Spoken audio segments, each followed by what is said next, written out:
We just heard a series of explosion, which could be Grad. So everyone is sitting on the ground by the instructions of the law enforcement services. Kozacha Lopan is a village just 5 kilometers away from the Russian border. The Ukrainian army liberated this place during its recent counteroffensive.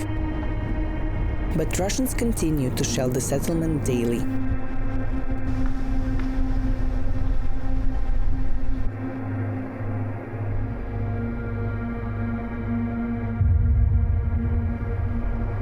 When the full-scale invasion began in February, this place was at first just a pass-through point for Russian troops to bring their weapons and personnel in an attempt to enter Kharkiv.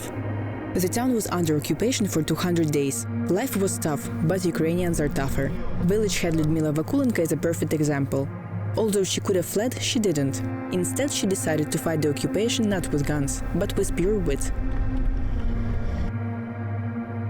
Вони зняли, я просто підбігла до них, кажу, навіщо ви зняли? Ну навіщо? Це Україна. Вони говорять, Україна, прапор наш. Навіщо ви знімаєте? Це тоді вони придумали там, якусь вони будуть ХНР, МНР, що вони там будуть робити. With the war cutting supply routes, village head Lyudmila decided to take matters into her own hands. She found like-minded people, and together they started making food to support the village. 24-го не зайшли, ми 25-го вже тут із однодумцями організували кормежку людей, тому що зразу були магазини закриті, ну все, люди поперелякувалися, куди їхати, з Харкова нічого привезти не могли. On March 17, Russians shelled a line of people waiting to receive aid from them. 5 people died that day. Lyudmila was forced to stop the activities due to these circumstances. Я дуже злякалася, і це перше, що я бачила смерті, такі не бачила до цього часу. Щось, мабуть, надламалось у мене зовсім. І я на другий день просто сказала, ми вже тепер не будемо говорити кашу. Я боялася, я думаю, як наче люди прийшли поїсти і взяти то півхлібини, а отак от було обстріляно. On March 24th, Russians blocked the way from Kozacha Lopan to Ukraine. The city was completely isolated.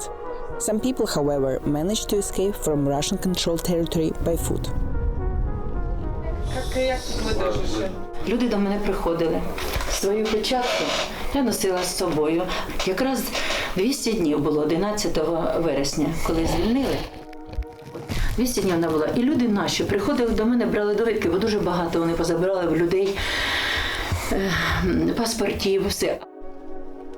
During the reign here, Russians tried to convince locals to collaborate with them, which was the first step in their plan to Russify the region. Once the occupants orchestrated fake media performance in front of the locals, bullying Lyudmila to give public statements in their favor. Коли приїхали орки, мене вивели під дулом автомата сюди на крилечко нашої селищної ради, де зібралася роз'ярена толпа людей. Вони кажуть, от об'ясніть, до чого ви довели ваших людей. А рядом стояли, я ж їх не знала, хто вони такі. І почали розказувати, яке буде.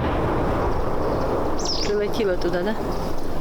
Так, звідти вийшла. Так, а рядом стояла людина, яка потім почала розказувати, що все буде хорошо, от такого вже не буде.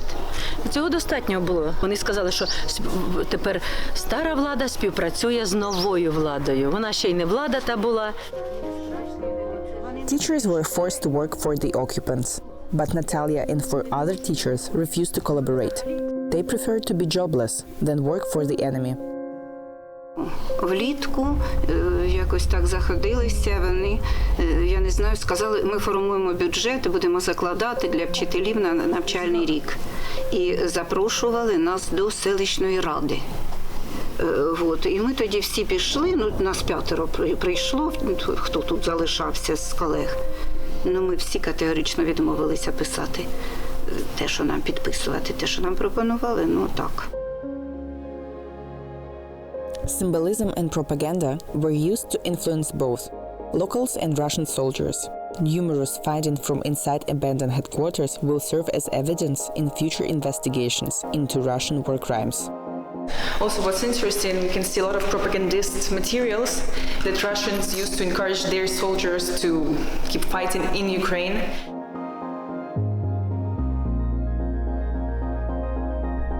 This train station served as the headquarters for the Russians.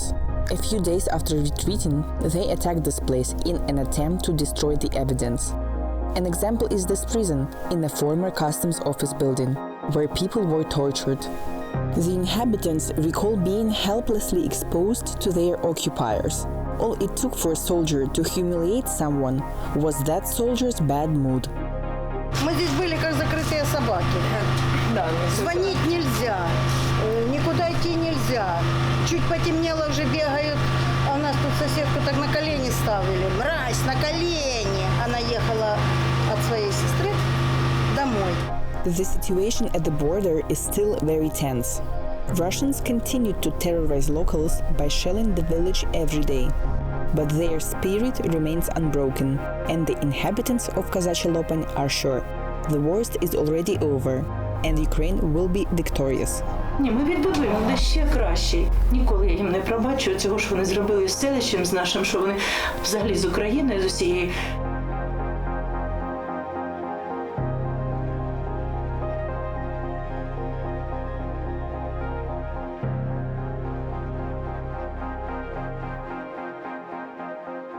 Женя Melnik, UNITED24 Media.